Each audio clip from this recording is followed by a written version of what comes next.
Okay, it's a lot of talking for that first video, so I'm gonna kind of slow it down, talk about the real details in this jacket, and what I think about it, what the advantages are, maybe disadvantages. So right now, what I'm gonna say right now is I like this ripstop.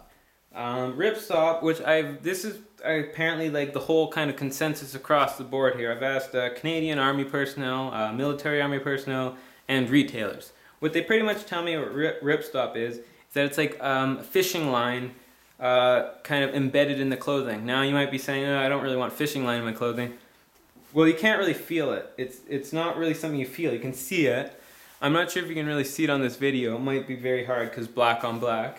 But pretty much the design it's checkered. So it goes down here in lines and it also goes down there like so. So it's a nice checkered design. You can't really see it unless you look it up in really close up. As well, if you put some good light on it, then you can see it a bit more. I can see it a lot better here than I can, farther down where it's a little bit darker over here. So, I mean, it's not something that's really going to bother you. What the ripstop does is that, let's say you tear something right there. Well, I mean, you have all these lines that kind of reinforce it, so it's not going to, rip open like cotton or something like that. Cotton, I mean, you can just tear it open really easily. But this is probably going to, stop the rip, and it's not going to be as major. As well, it prolongs the life. If you're good with sewing, you can just easily sew that up, and you're not even going to notice that you probably had a little rip there, because that's a quite big advantage. What else can I say? This comes in, there's different versions, I think. I mean, I think there's like 100% cotton versions of this jacket. There's 65-35, which is 65 polyester, 35% cotton, which this is, and I'm not too sure if there's like 100% polyester. I don't think there is. But I prefer the 65-35 mainly because it kind of combines both the best of two worlds. So while cotton can get a little hot, polyester kind of breathes a bit better, I think. Although vice versa. I mean, it depends on how you feel about these sort of things. I personally like this because it seems to be the toughest way. As well, having polyester instead of 100% cotton is a lot easier to clean. And I don't mean that as in you throw it in the washer. I mean that as in, like for example, if you're wearing a cotton shirt, like this is a cotton shirt, and you take it up to the light and you look at it like sideways, you'll see little fuzzies. Now, this doesn't have those little fuzzies, or as many. It probably has like, I'm not gonna make up a statistic for it, but all I'm gonna say is it doesn't have all the fuzzy material that 100% cotton does. So if you have, I guess if you just use tape or one of those rolling pins, if you get some hair on it, it's a lot easier to maintain because you're not, picking up just cotton from the shirt, which could just be perfectly fine. You're just picking up the hair specifically. So if you do get a hair, you're not picking up all the cotton and missing that one little hair, which can be irritating because that's all you wanted. You didn't want the whole shirt going on the rolling pin or the tape. So that's what I like about this, because black, hairs or something that pop up on here, those can be kind of annoying to get off, especially if it's cotton, because I mean, it takes a bit of time, especially if you have more than just one little piece. So this is really easy to maintain in that way. Another thing I'm going to say about the material is that it's not too hot, it's not too cold. One thing that I like about this material is that I've worn this in the summer. I've been comfortable in this. I've worn this in the winter. It's pretty good in the winter. One thing that I did with the size that I got it a bit larger, so in the event that it does get a little bit colder, I can bulk up underneath. For sizing, that's totally your preference. I preferred to get a bigger one just so it would allow me to bulk up in the event it gets really cold. Also, it fits fairly well even though it's slightly oversized. It's not too oversized, but if you prefer something tighter, use the Tru-Spec sizing chart. It's perfect. I ordered this over the phone essentially.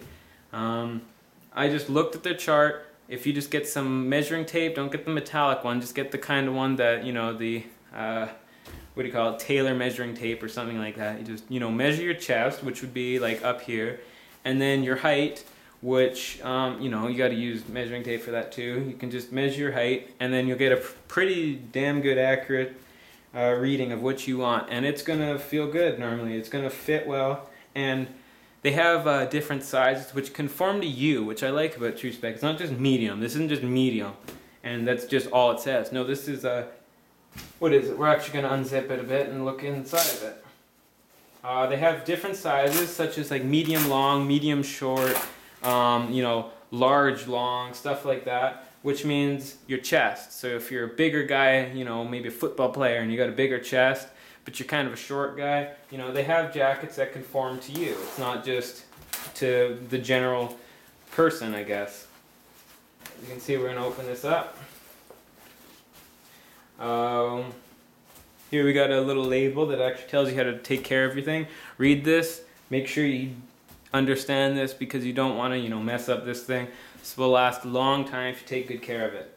What I got is a medium regular. So the height is 67 to 71 inches and the chest is 37 to 41 inches. The chest is just slightly bigger than what I think I'd actually need. I could probably fit in a smaller one. As well as the height. The height I think is fairly good. Height I'd say is fairly accurate for me. I didn't really measure myself, I just kind of guessed. So that's always good. Measuring is perfect on this. You're not probably going to go wrong if you take accurate measurements of yourself. So yeah, that's probably all I can say about that.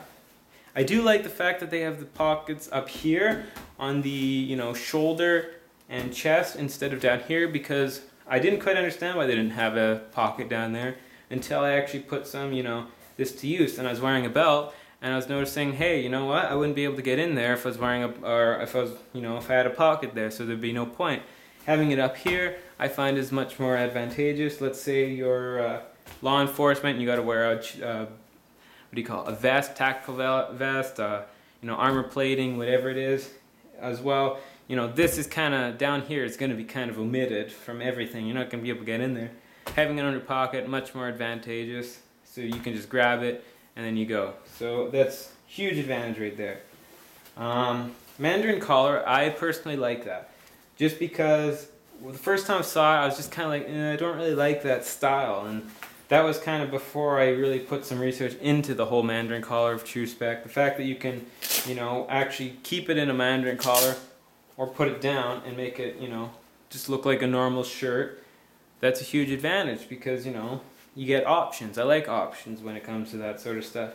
The fact that I have an option to have a Mandarin collar or just have it put down is excellent. This is kind of it kind of looks more dressy if you put it down, and it looks more tactical when you have the collar up, or it looks actually pretty dressy either way. Bi-swing arm, which I mentioned earlier. I like this. It's something you wouldn't really complain about too much, and you wouldn't be too much of a concern. But this is one of the additions that makes this jacket nice. The fact that, you know, you have more mobility in your arms, so you can pull it back a bit more. Especially, I mean, it's not going to rip anything if you really strained your arm. Not that I think any good quality jacket would rip if you moved your arm back, but that's just me saying that that's good. As well, these pockets, what I want to say about these pockets is that I like the fact that you can put stuff on there or you can just leave it, and they keep it black. They didn't make it gray or discolored or anything, because from a distance, it looks, you know, just normal. What else? I like the fact that they have the pockets right here. This is for the elbow pad or whatever you want to put in there. You can make like a makeshift elbow pad or something like that. So that's also good. Or you can buy the Tru-Spec elbow pads, which are like, I don't know, 10 bucks or something. I didn't buy anything. I don't really feel like it right now. I don't really need it. But if you are in the, if you need that and you just look on the market, just try to find something that fits that. This is actually pretty convenient. I know people might not be like, oh, you know, who wants a little pen thing on their arm? Well, actually, it's kind of good to have a little pen thing. Maybe you want to get that girl's number. Got a pen right there. So, anyways, overall, I really love this jacket. It's very, very good. I would definitely recommend this. I actually bought two. Yes, I bought two. Because I like this one a lot. One to abuse and then, you know, one as a backup. So if you're in the market for a good tactical jacket, this is really good. This isn't limited to just military and police. You can use this for, you know, working, you know, just general stuff. Maybe work on a farm, you don't like getting scratched up. I don't know, whatever. It's good. It works for military, police, and civilians equally across the board. So it's only about, I don't know, like 40 bucks, something like that. Really nice and cheap. This thing's gonna last you a long time if you take care of it. Even if you abuse it, it's worth that 40 bucks. And that's coming from me, who really doesn't like to spend more money than I have to. I definitely recommend this, and yeah, that's all I have to say about that.